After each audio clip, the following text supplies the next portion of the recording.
development to do there, but it's a very positive community. There's certainly a sense of activism, of wanting to enhance Eretz Israel, Israel, and to be a part of things, to build things for the future. And we're very, very happy there. We've been there for many years. We have wonderful friends. There's a lot of pluses in Israeli life. For example, here in the United States, people pay a lot of money for health insurance. There, you get a very qualitative health insurance policy for about how much a month? You'd have to call my wife. She handles all my finances. I have no clue. So don't go there. Okay. All right. Leave that alone. Well, you have some really good stories that you tell people. Can you tell us about the cranberry juice story? It already has a label to it. Well, I mean, I will tell you the story. I'd like to relate it to what's going on. Sure. But you had said that Israel, in terms of health insurance, there are benefits, and even tuition costs obviously is lower there. Yeah. But there is a price that you pay in Israel, and there are sacrifices that you make to live there. And I think that that's something that's very important to recognize. Mm-hmm. There's a high price for spirituality. The Jewish people have always paid a price for that. As a matter of fact, before I tell you that story, I'll tell you a different story. I remember as a child, my father, my parents, they tried to imbue us with a sense of culture. I'm not sure they were successful, but they tried. And we once were taken to the Met in New York City. My father told us each to find a place to daven mincha, afternoon services.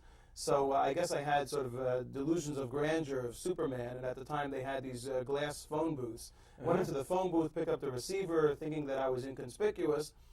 Little did I know that this was the most popular phone booth in the entire New York. And people lined up, they wanted to use the phone, and here was this child, that must have been about 10 years old, speaking into the phone. Surely the person on the other side of the line could not hear what I was saying because I was murmuring a Shema Esrei. Right, well, I knew that. They didn't know that. And this fellow started tapping on the glass, and eventually, I turned around to him, and not being an Israeli yet, but apparently it was in my blood. I went like this, which in Israel means go jump in the lake, Yeah, and he persisted. Eventually, I lost my patience, and I turned around to him, and I said, "Can't you see that I'm talking to God?"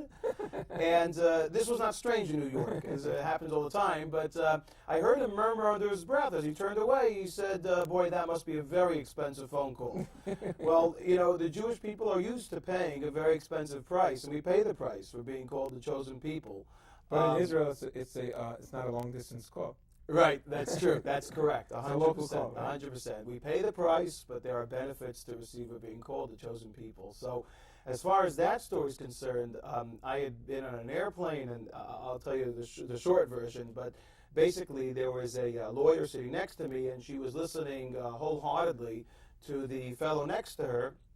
And he was obviously a senior partner, and he was at a very loud voice, if you can imagine, louder than mine. And a New Yorker? Probably, yes. A high-powered New Yorker who was flying back on an Airbus, a small plane. And he was telling the great deal that he closed that day. And finally, the cocktails came around, and I had asked for a cranberry juice. I drank it once, and then they came out around for second rounds. And again, I was disturbing the conversation. I asked for another cranberry juice, and they passed it to me, and I realized the cranberry juice was not kosher.